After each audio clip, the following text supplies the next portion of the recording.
Creating little miracles has long been the dream of Dr. Geoffrey Sher. This is the story of the fulfillment of that dream, its origin, the ripple effect it has created in the medical community, the people's lives it has touched, and the worldwide impact it will ultimately have.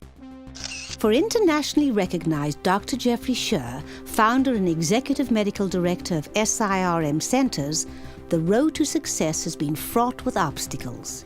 It's absolutely fascinating when I think back to 1982, 1983, and the tremendous opposition that we encountered when we started the nation's first private in vitro fertilization program.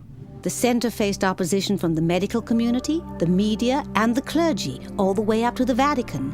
But nothing could stop Dr. Sher and his medical and laboratory team from becoming the first non-university-based IVF program to bring in vitro fertilization babies into the world. The opening of the centre in Reno, Nevada in the early 80s, followed by the establishment of several fertility centres in California a few years later, heralded a chain of medical firsts for Dr. Sher, breakthroughs that would help shape the future of assisted reproductive technology for decades to come. To contemplate doing that kind of thing in humans is both irresponsible and dangerous, and I would oppose it strongly.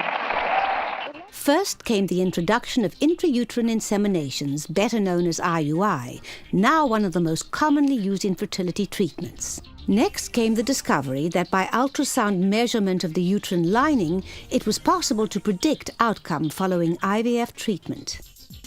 Dr. Sher then reported on a method called prolonged coasting, which virtually eliminates the life-endangering risks associated with severe ovarian hyperstimulation with fertility drugs. Hi, how are you doing today? I'm fine, thank you. I'm just going to get your supplies. We're going to go over the injections in my office. In another major breakthrough, Dr. Sher and his team were among the first to identify and report on a link between immunology and infertility.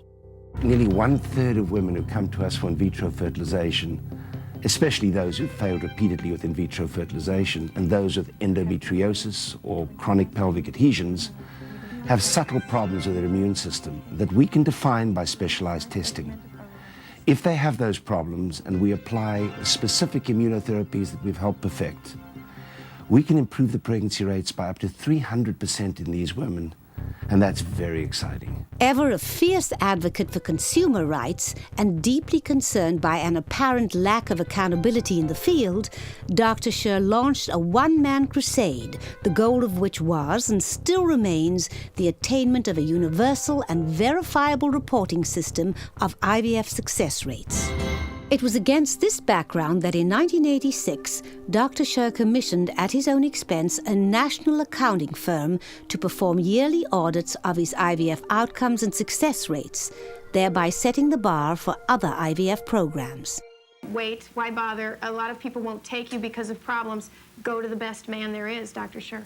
Empowerment of the patient through information has always been at the heart of Dr. Sher's philosophy. There's about a 50% chance of Whether it be by public seminars, through a dedicated website, www.haveababy.com, or through the many books he has written, the most recent of which is entitled In Vitro Fertilization, The Art of Making Babies. This book, which has been repeatedly revised and updated, is currently the most widely read consumer book in the world on the subject. This is a big reality check of the state of the art of this business. Because of his pioneering spirit, patient advocacy and innovative research, Dr. Sher has always been viewed by the media as a lightning rod. Well, certainly third-party parenting, which is where a third party helps another couple have a baby, either through ovum donation, as this young lady has just told you, or through surrogate parenting, as you've just heard here with in vitro fertilization, has extremely high success rates. I think there's nothing wrong with that. Women are helping women have babies. I think it's wonderful. Okay. And a media lightning rod Dr. Sher certainly was.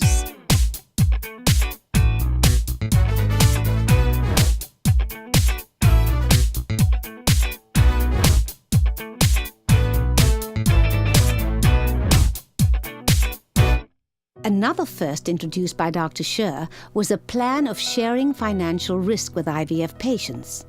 If you don't get pregnant, you don't lose out financially. If you do get pregnant, then everybody wins.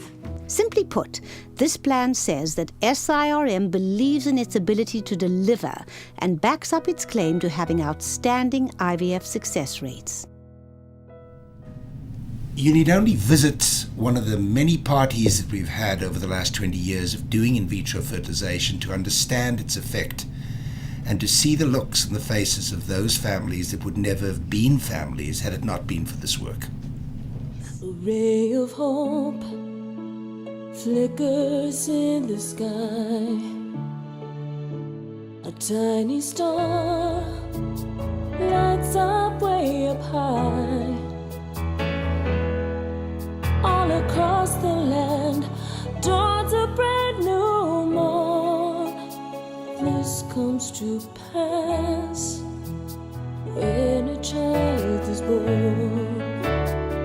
In 1998, Dr. Sher and his partner, Dr. Mazarani, established the Sher Institutes for Reproductive Medicine based out of Las Vegas, Nevada, where he continued to attain numerous medical milestones.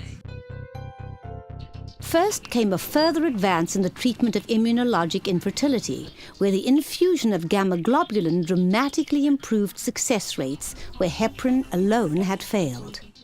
Then came revolutionary non-surgical treatment for women who had endometriosis and needed IVF. This was followed by Viagra for women to improve the development of the uterine lining. Most recently, and perhaps what will prove to be the most significant of all, was the discovery that a molecular genetic marker produced by early embryos in culture could serve as a highly reliable indicator of the potential to produce a pregnancy. This finding could enable practitioners to select 1 or 2 competent embryos for transfer, thereby minimizing the risk of high multiple births while optimizing success rates. This discovery could herald a major paradigm shift in the field. This is a major breakthrough as far as we're concerned, especially if it's confirmed by others. And it could get us a lot closer to the ideal of putting back 1 embryo to get 1 baby in order to fulfill our mission and our major objective, which is to optimize the quality of life after birth. Yes, there is great hope for those struggling with infertility. Perhaps the most important reason for that hope is SIRM's commitment to putting you, the patient, at the center of all we do. That way, you have the best chance of going from infertility to family. When I look back at the last 20 years of doing this work and the 15,000 or more babies that have been born as a result, I really feel blessed. I could never have dreamt that my life would turn out the way it has, and quite frankly, this is the best of what medicine can offer.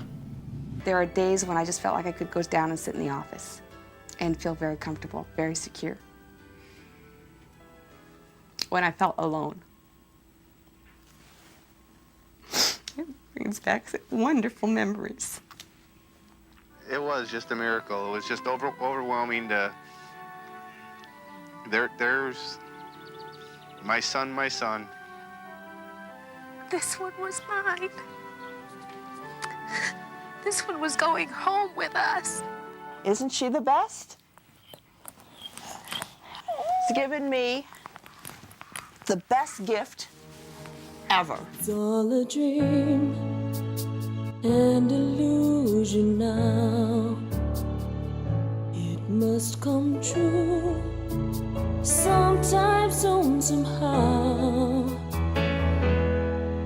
All across the land dawns a brand new morn.